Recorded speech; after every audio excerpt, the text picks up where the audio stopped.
আজকে আমি আপনাদের এমন একটা বাসায় নিয়ে আসছি যেই বাসাটার মধ্যে পরকীয়ার কারণে সাজানো গুছানো একটা সংসার তছনছ হয়ে গেছে এবং পরবর্তীতে এই বাসার মধ্যে দুইজন ব্যক্তির করুণ মৃত্যু ঘটনা ঘটেছে।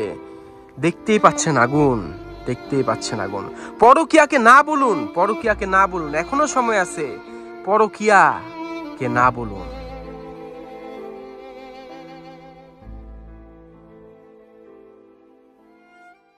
তাহলে চলুন প্রবেশ করা যাক সেই বাসাটার মধ্যে। আমি আপনাদের সবাইকে একটা কথাই বলতে চাই ভিডিওটা শুরু করার প্রথমে, পরকীয়াকে না বলুন। পরকীয়া খুব খারাপ একটা জিনিস ভাই, বিশ্বাস করেন। একটা সুখের সংসার এভাবে কেউ নষ্ট করেন না, বা যারা নষ্ট করেছেন তাদের কিছু বলার নাই। এই দেখতে পাচ্ছেন বাসাটা, কত সুন্দর একটা বাড়ি। দেখেন তাদের সুইমিং পুল ছিল, অনেক ধনী একটা ব্যক্তি ছিল, ঠিক আছে, অনেক টাকার মালিক ছিল এই বাসার মালিকটা। এই বাসাটাই দেখতে পাচ্ছেন সম্পূর্ণ সিল করে দেওয়া হয়েছে এখন, কেননা এই বাসাটার মধ্যে তার যে মালিক ছিল, যে লোকটি ছিল, তার স্ত্রী একজন আফ্রিকান ব্যক্তির সাথে পরকীয়া সম্পর্ক করে। এরপরে সেই লোকটিকে আদালতের মাধ্যমে ডিভোর্স দেয় এবং ডিভোর্স দেওয়ার পরে তার সেই ব্যক্তির যে মেইন মালিক, যে মূলত মালিক ছিল, তার নাম ছিল স্টেফান, তিনি জার্মান ছিল একজন। তার থেকে সব কিছু সেই মহিলা নিয়ে নেয়, সব কিছু। কারণ জার্মানির মধ্যে একটা রুলস আছে, যদি এই দেশে ডিভোর্স হয় বা কোনো ধরনের কোনো কাহিনী ঘটে, তাহলে সম্পূর্ণ সম্পত্তি নারীরা পায়। এই দেখতে পাচ্ছেন বাসাটা। সেই আইনের কারণে সেই ব্যক্তির সমস্ত কিছু সেই নারী নিয়ে গেছিল। নিয়ে যাওয়ার পরে সে আফ্রিকান ব্যক্তির সাথে এই বাসাটার মধ্যে বসবাস করা শুরু করে, যেটা কিনা সেই স্টেফান জার্মান ব্যক্তিটা ছিল। স্টেফান লোকটি মেয়েটাকে বিয়ে করার পরে, মেয়েটা ছিল ওই লোক আরব, আপনার সিরিয়ার একটা মেয়ে ছিল। মেয়েটাকে বিয়ে করার পরে তার বাড়ি বলেন, তার সম্পত্তি বলেন, ব্যবসা বাণিজ্য সব কিছুর নাম সেই মেয়েটার নামে করে দেয়, মানে সেই মেয়েটার নামে করে দেয়, সেই সিরিয়ার মেয়েটার নামে করে দেয়। এই বাসা দেখতে পাচ্ছেন পুল আছে।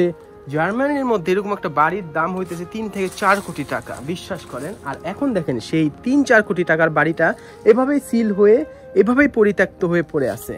এখন আমি আসি মূল ঘটনায়। মূল ঘটনা যেটা ঘটেছিল, আমি জানি না আমি এটার নিচে ঢুকতে পারবো কিনা, এই বাসাটার ভিতরে না, সম্পূর্ণ সিল করে দিছে। মেইন ঘটনাটা যা ঘটেছিল, সেই ব্যক্তিটা একজন ব্যবসায়ী ছিল, যেই কারণে সেই ব্যক্তির, সেই স্টেফানের সারা মনে করেন ব্যবসার কারণে বিভিন্ন সময় বিভিন্ন জায়গায় যাওয়া পড়তো এবং তিনি বাসায় সবসময় থাকতে পারতেন না। এই দেখেন এই বাসাটা দেখছেন, এই বাসাটা একটা সময় যে তার স্ত্রী যে ছিল, যে সিরিয়ার মেয়েটা ছিল, সে একজন আফ্রিকার সাথে পরকীয় সম্পর্ক গড়ে তোলে এবং পরবর্তীতে সেই মেয়েটা সেই স্টেফানকে ডিভোর্স দিয়ে দেয়। ডিভোর্স দিয়েও মেয়েটি শান্ত হয় নাই, বা সেই আফ্রিকান ব্যক্তিটি শান্ত হয় নাই। তারা সেই স্টেফানের কাছ থেকে সমস্ত কিছু নিয়ে নেয় আদালতের মাধ্যমে। কারণ মেয়েটা বলছিল যে স্টেফান নাকি তাকে মারছে, তাকে মারধর করতো, নারী নির্যাতনের কেস দিয়েছিল আর কি। যেই কারণে স্টেফান সম্পূর্ণ সব কিছু, সে নিঃস্ব হয়ে গেছিল, যত সম্পত্তি ছিল তার সব কিছু মেয়েটা নিয়ে নেয়, সব কিছু নিয়ে নেয়। অনেক কষ্ট পেয়েছিল স্টেফান, অনেক কষ্ট পেয়েছিল। এবং দেখেন এই সুইমিং পুল আছে, দেখছেন এই সুইমিং পুল, জার্মানির মতো দেশে বাড়ি, একটা ভিলা, সেই সাথে আপনার সুইমিং পুল, অনেক কিছু ভাই, অনেক কিছু মিল করে। এরপরে গিয়ে আপনার লোকটাকে পুলিশরা বলে, আদালত বলে 100 গজের মধ্যে সেই স্টেফান যদি তার ওয়াইফের সামনে আসে, 100 গজের মধ্যে স্টেফান আসতে পারবে না। যার বাড়ি, যার সমস্ত কিছু, তাকেই দূর করে দেওয়া হয়। সেটা স্টেফান মেনে নিতে পারে নাই, ব্যক্তিটা মেনে নিতে পারে নাই, জার্মান ব্যক্তিটি। একটা দিন রাত্রিবেলায় সেই সিরিয়ার মেয়েটা এবং আফ্রিকান লোকটা এই বাসার মধ্যে ঘুমাচ্ছিল। স্টেফান লোকটি এসে এই বাসাটার মধ্যে সম্পূর্ণ আগুন লাগাই দেয়, সম্পূর্ণ আগুন লাগাই দেয়।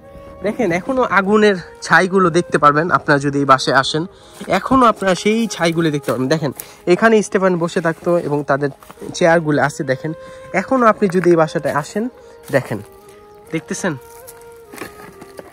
কালো, দেখতেছেন পোড়া, চেয়ারটা পুড়ে গেছে, সবকিছু পুড়ে গেছে। আমি একটু আপনার ভিতরটা দেখানোর চেষ্টা করি। দেখতেছেন সম্পূর্ণ পুড়ে গেছে, পুড়ে ছাই হয়ে গেছে। স্টেফান রাগে ক্ষোভে, আমি বুঝতেছি তার রাগ করাটা খুবই সাধারণ একটা ব্যাপার, তার ক্ষোভটা থাকাটাই ব্যাপার। কারণ যার জিনিসপত্র তাকে নিঃস্ব করে দেওয়া হয়েছিল, সমস্ত কিছু তার থেকে নিয়ে নেওয়া হয়েছিল পরকীয়ার কারণে। এই দেখেন এখানে ইলুমিনাটি সদস্য আসারও চেষ্টা করছিল। এই বাসার ভিতর থেকে আপনার প্যারানর্মাল অ্যাক্টিভিটি বা ইলুমিনাটি সদস্যরা এখানে প্রার্থনা করার চেষ্টা করছে। এখান থেকে একটু দেখতে পারবো আমি, দেখেন বিছানাটা দেখতেছেন? হায় রে, পরকীয়া এত খারাপ একটা জিনিস ভাই, পরকীয়া আমি বুঝাইতে পারবো না আপনাদের। পরকীয়া এত খারাপ একটা জিনিস। স্টেফান আগুন লাগাই দেওয়ার পরে সেই সিরিয়ার মেয়েটা এবং সে আফ্রিকান ব্যক্তিটি পুরোই শেষ। পুরো এই বাসাটা আল্লাহ তাআলা বিচার করছিল। সত্যি কথা, একটা মানুষের মনে ভাবে কষ্ট দেওয়া ঠিক না। সেই মেয়েটা পুরুষটা এই বাসার মধ্যেই মারা যায়, তৎক্ষণাৎ মারা যায়। স্টেফান কি করে পরবর্তীতে, সে রেল লাইনের মধ্যে যেয়ে একটা ট্রেনের নিচে আত্মহত্যা করে। সমাপ্তি ঘটনা। স্টেফানের কোনো ছেলেও ছিল না, মেয়েও ছিল না, বা বংশের কেউ ছিল না। মা বাবা যারা ছিল তারা মারা গেছে। ভাই বোনও বা আমি জানি না তার স্টেফানের কোনো ভাই বোন কি বা ফ্যামিলির কেউ ছিল কিনা যারা কিনা এই বাসাটা নিতে পারতো। এই বাসাটা তার কেউ নাই বিধায় এই বাসাটা সেই 2008 সাল থেকে এভাবেই পরিত্যক্ত অবস্থায় পড়ে আছে।